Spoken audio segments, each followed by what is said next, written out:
одном из крупнейших американских телеканалов. Стандартная тема отношения между Россией и Западом. В студии сидят привычные эксперты, бывшие чиновники, представители СМИ. Все готовы к традиционному обсуждению санкций и критики Кремля. Ведущий задает вопрос, который звучал уже тысячи раз: как долго Россия сможет выдерживать западное давление? И тут происходит то, чего никто не ожидал. Профессор международного права Сьюзан Хадли, женщина с безупречной репутацией в академических кругах, вдруг говорит то, что заставляет всю студию замереть в шоке. Она произносит: «Россия выдержит столько, сколько захочет сама Россия». И если честно, в некоторых вопросах у Владимира Путина есть то, чего давно нет на Западе: стратегическое терпение, политическая воля и поддержка народа. Представляете? В американском эфире студия буквально оцепенела. Ведущий попытался перебить, намекнув на авторитаризм. Но Сьюзан продолжила еще более смело. Она напомнила, что Россия остается ключевым игроком мировой экономики, несмотря на все санкции. Что ее сотрудничество с Китаем, Индией, странами БРИК издает мощный иммунитет от западного давления. А потом прозвучали слова, которые буквально взорвали интернет. Путин не идеален, но его политика основана на концепции государственности. В отличие от многих западных лидеров, он не боится быть непопулярным ради будущего своей страны. И это достойно уважения. Вы можете себе представить реакцию. Все началась настоящая истерика. Профессора обвинили в работе на Кремль. В Конгрессе заговорили о предательстве национальных интересов. Но знаете, что было самое интересное? Реакция в России. Наши эксперты, журналисты и политики публично поблагодарили американку за смелость сказать правду.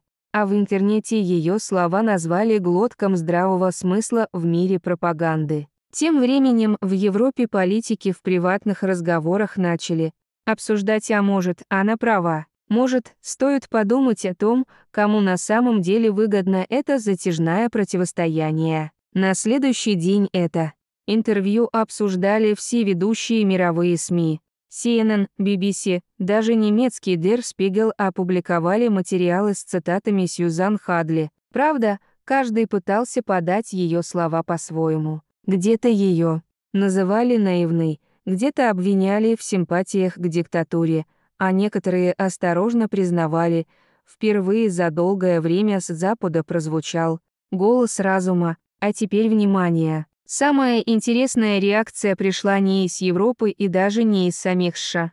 Китайские и индийские аналитики в своих обзорах подчеркнули другое: в мире, где истерия заменила хладнокровный расчет, такие заявления показывают, что даже в Америке начинается раскол элит. Кто-то уже понял, что политика бесконечных санкций не работает, а кто-то понимает, что Москва готовит ход, которого Запад не ждет. Российские СМИ с радостью цитировали американского профессора.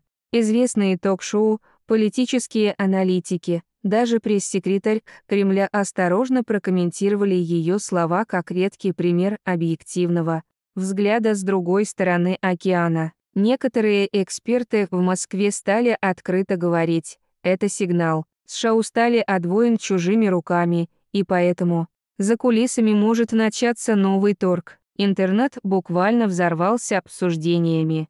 Российские блогеры записывали видео благодарности. Американцы спорили в комментариях. Кто-то писал, что профессор Хадли сказала то, что думает большинство. Просто остальные боятся. А что же сама Сьюзан? В интервью после эфира она сказала: «Я просто констатировала факты.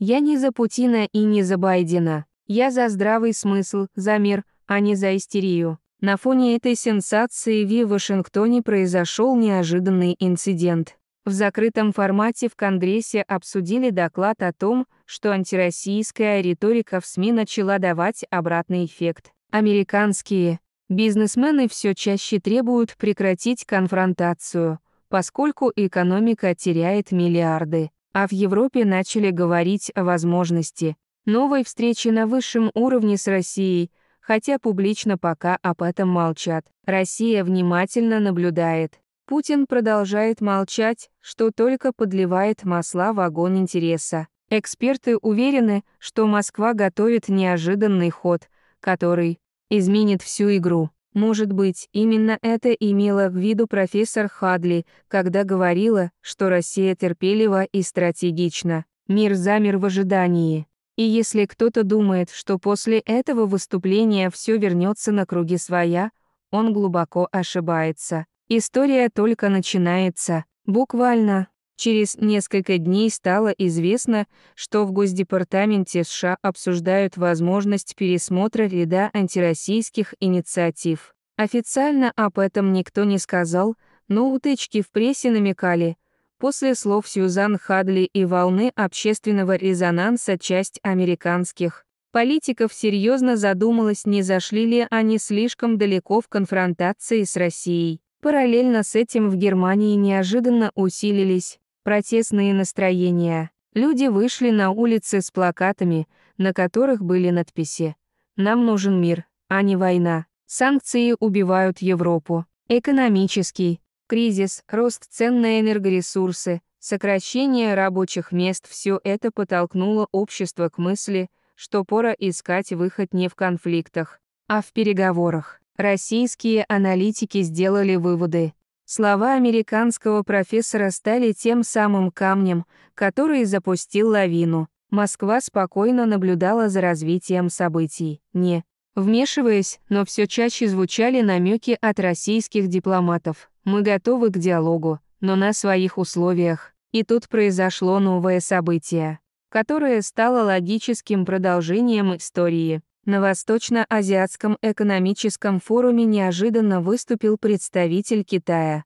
Он открыто заявил, что пришло время перестроить мировую архитектуру безопасности и экономики без диктата Запада, и привел в пример Россию, которая, несмотря на давление, демонстрирует стабильность и силу. Эти слова стали сенсацией. Впервые за долгое время Пекин настолько открыто поддержал Москву на международной арене. Американские СМИ снова вспомнили речь Сьюзан Хадли, сравнивая ее слова с заявлениями из Пекина. Складывалось впечатление, что мир действительно стремительно меняется. На этом фоне Владимир Путин сделал осторожный, но очень значимый шаг. Он дал интервью крупному азиатскому телеканалу, где впервые за многие месяцы упомянул возможности больших перемен в отношениях России и Запада. Без угроз, спокойно, с характерной для него выдержкой он подчеркнул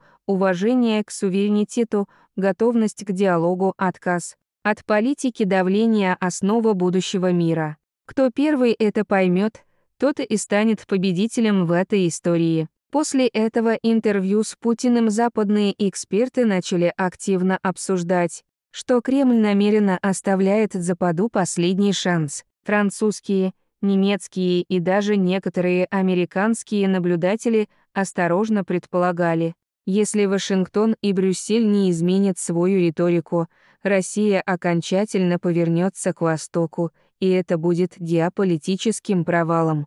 Века для Запада. Тем временем Сьюзан Хадли снова появилась на публике, на этот раз в Берлине, куда ее пригласили на закрытый форум с участием влиятельных политиков и бизнесменов. Ее речь снова разлетелась по интернету вирусно. Она сказала всего несколько слов, но они попали в облачко. Запад должен научиться слушать. Россия не слаба, Россия не будет унижена. Это страна, которую придется уважать, хотите вы этого или нет. Эти слова вызвали бурные аплодисменты, а запись с форума быстро разошлась по всему миру. На следующий день немецкие газеты вышли с заголовками, которые еще недавно казались немыслимыми. Пора признать, с Россией нельзя говорить языком силы, Германия нуждается в перезагрузке отношений с Москвой, экономика важнее амбиций. Эти события привели к тому, что многие западные политики начали понемногу менять тон высказываний. Если еще вчера звучали угрозы и обвинения, то сегодня уже говорили о необходимости найти разумный компромисс. Даже Белый дом был вынужден признать, что дальнейшая эскалация может ударить по самим США не меньше, чем по России. На этом фоне Москва продолжала делать то, что умела. Лучше всего выжидать, наблюдать и накапливать силы. В Кремле понимали, время работает на Россию. Пока Европа сотрясается от внутренних противоречий, Америка тратит миллиарды на авантюры.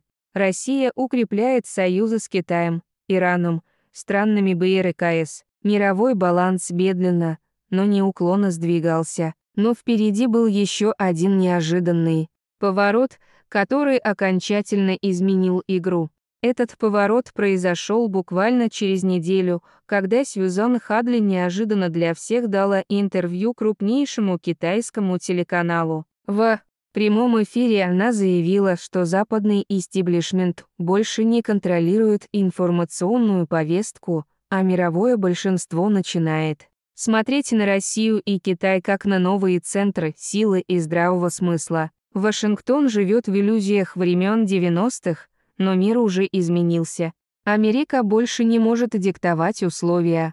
Россия доказала это своей выдержкой, силой и готовностью отстаивать свои интересы, говорила Сьюзан уверенно, словно подводя итог всему сказанному ранее. Кремль отреагировал почти мгновенно. В Москве не скрывали удовлетворения. Официальный представитель МИД России Мария Захарова с легкой усмешкой заявила, что, похоже, за океаном наконец-то появились люди, которые начинают думать. Но настоящая сенсация произошла на следующий день, когда в Госдепартаменте США состоялся срочный брифинг. Представитель Белого дома вынужден был признать: мы внимательно следим за риторикой некоторых западных журналистов. Мы понимаем, что мир становится многополярным. США готовы к новым переговорам. Это была первая подобная оговорка за последние годы, которая в экспертных кругах прозвучала как сигнал: Вашингтон сдает позиции.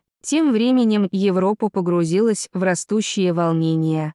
Германия, Франция, Италия начали открыто обсуждать идею создания новой архитектуры безопасности без оглядки на США. Лидеры этих стран стали все чаще упоминать Россию не как врага, а как возможного партнера в урегулировании кризисов. В Кремле все это воспринимали спокойно, почти хладнокровно. Путин продолжал выстраивать свои планы, понимая, та самая фраза, запустившая процесс необратимых перемен в мировом сознании, продолжает работать. Следующим шагом стал неожиданный визит важной персоны из Европы в Москву. Визит, который полностью изменил дальнейший ход истории. В Москву тайно прибыла бывший премьер-министр Франции Франсуаза Лакруа, человек, обладающий связями с элитой как в Париже, так и в Брюсселе.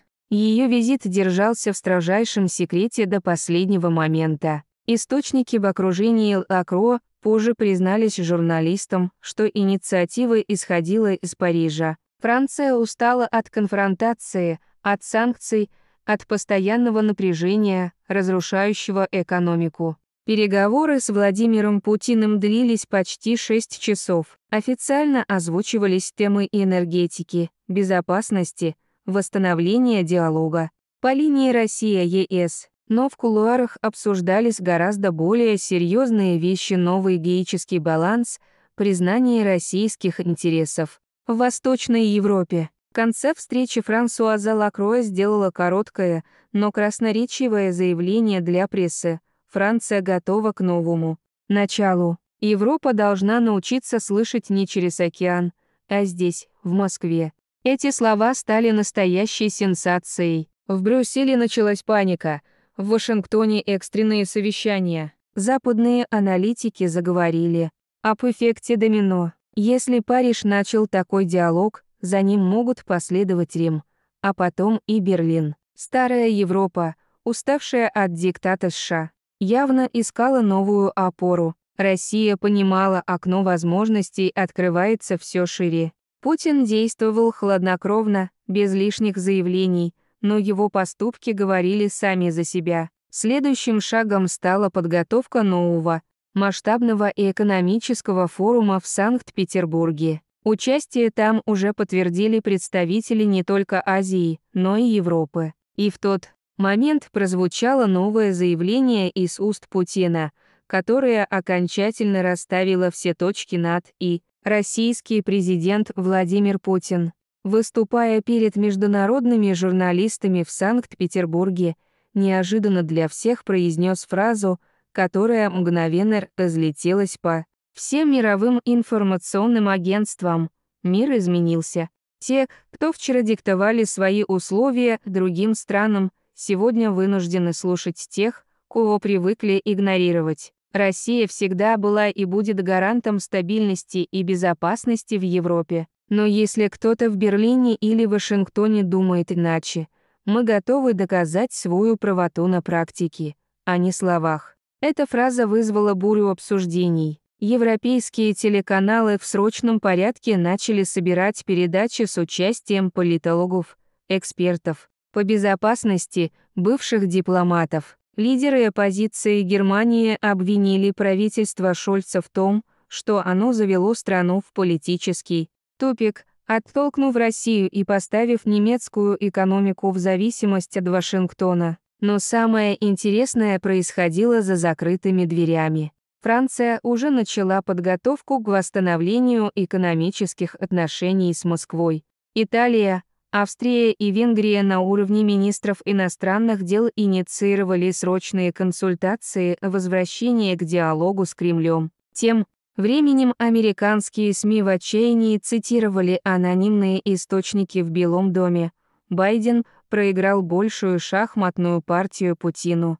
Мы теряем влияние в Европе быстрее, чем думали. Внутри самой Америки нарастало недовольство. Дональд Трамп в одном из своих выступлений прямо заявил: «Путин стратег, а те, кто сидит в Белом доме сейчас, думают не о стране, а о своих рейтингах». На этом фоне Россия продолжала укреплять свои позиции. В Калининградской области начались масштабные военные учения с участием новейших систем ПВО и средств радиоэлектронной борьбы. В Балтийском море возросла активность российского флота. НАТО ограничилась формальными заявлениями, не решившись на открытые провокации. Запад, казалось, начал осознавать простую истину: игра изменилась, и новые правила диктует не Брюссель, не Вашингтон, а Москва. В этот момент в Вашингтоне начали понимать, что Европа постепенно выходит из-под их влияния.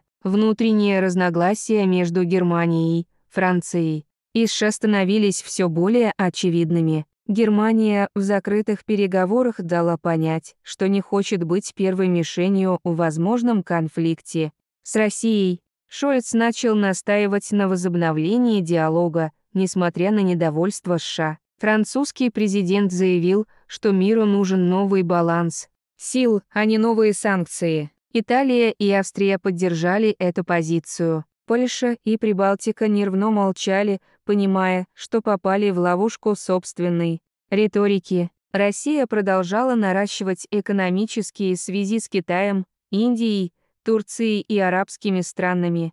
Новый газопровод в Азию уже работал на полную мощность. Нефть шла в Азию рекордными объемами. Российская экономика, вопреки всем западным прогнозам, не только не рухнула, но начала показывать рост за счет импортозамещения и новых рынков. В России этот момент назвали началом геополитического перелома. Кремль действовал хладнокровно и методично. Сергей Лавров в интервью азиатским СМИ отметил, что Россия больше не будет играть по чужим правилам. Эта фраза тоже стала вирусной. В Берлине, Париже и даже Лондоне начали слышаться первые осторожные призывы вернуться к диалогу с Москвой, пока не поздно. Западные корпорации, потерявшие миллиарды на санкциях, давили на свои правительства, требуя пересмотра политики в отношении России. Путин, наблюдая за всем этим, оставался спокоен.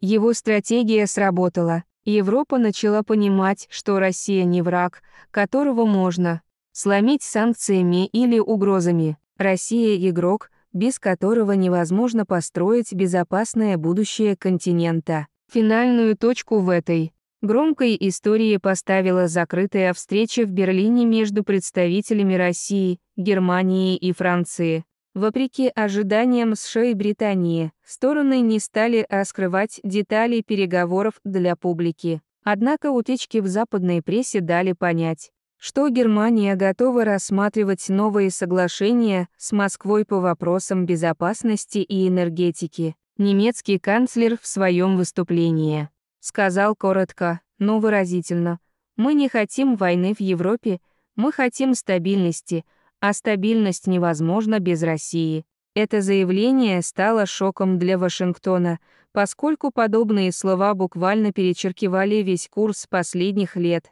Москва ответила на это сдержанно. Владимир Путин на форуме в Санкт-Петербурге лишь спокойно заметил: «Время расставит все по местам. Главное помнить, кто друг, а кто использует дружбу в своих целях». Эти слова мгновенно разлетелись по мировым СМИ. На следующий день западные фондовые рынки ответили ростом акций энергетических компаний, а евро укрепился против доллара. Это было молчаливое признание. Мир переходит в новую фазу, где Россия снова становится не изолированным врагом, а необходимым партнером.